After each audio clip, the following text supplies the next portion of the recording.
Well, regarding happiness and well-being and its relationship to work, we know from research that when you are in a role that utilizes your strengths and your interests, that helps cultivate a sense of fulfillment and engagement in the workplace.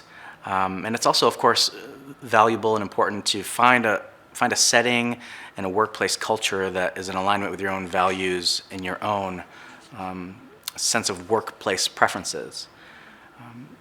But the main thing that I feel like I've learned about the relationship between happiness and work is that being fully present in whatever we're doing is as or more important than finding and fulfilling a particular role or a particular goal, because we're always called to the present.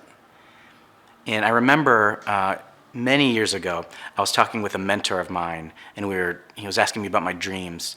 And I said, I want to work someday at a college where I teach some, and I advise students some, and I coach soccer some.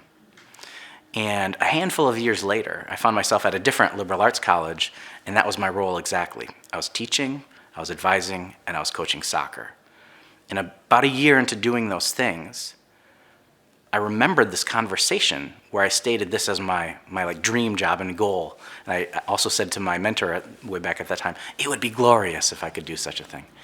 And I sat there and I remembered this moment that I set this goal, and I just recognized that I was living this goal. And I remember this moment in particular. I was in the living room.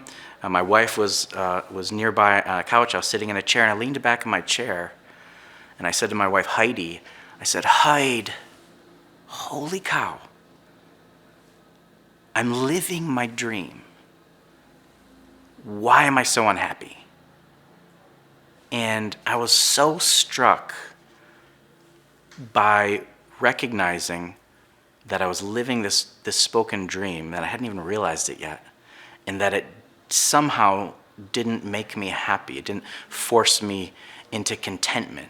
And I was the kind of person who was always looking forward, goal setting, multitasking, lots of things going, kind of future oriented in my perspectives.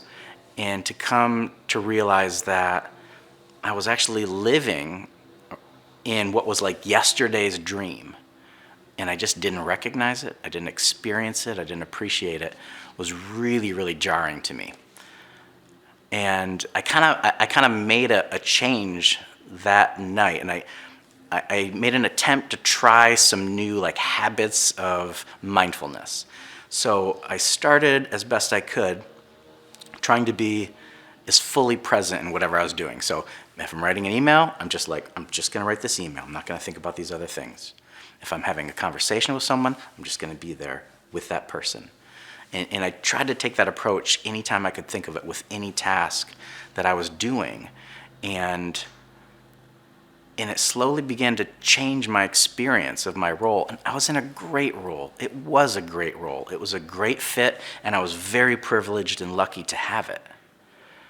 But I wasn't experiencing and appreciating it like I could have been. And as I began to be more mindful and present in all my activities, kind of slowly, and it was kind of hard work, but slowly but surely, my sense of contentment and joy with my work, with my life, with my relationships, it just kind of kept climbing.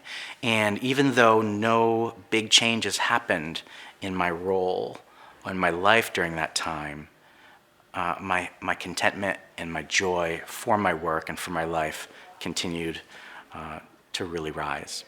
And that's why when I talk about happiness and work, I really like to lean in and encourage folks to be as fully present as they're able to be.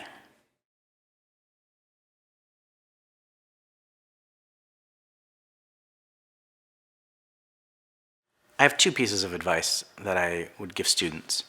One is to live out your calling today. Don't think it's something for tomorrow. It's something for today. That sense of whoever you are now in the place that you've been. It might just be you've been called to be a college student right now, to dig in, to learn, to have other experiences, to have fun, but to live out your calling as best you can understand who you are and where you are today. The other thing I would say is experiment and take risks.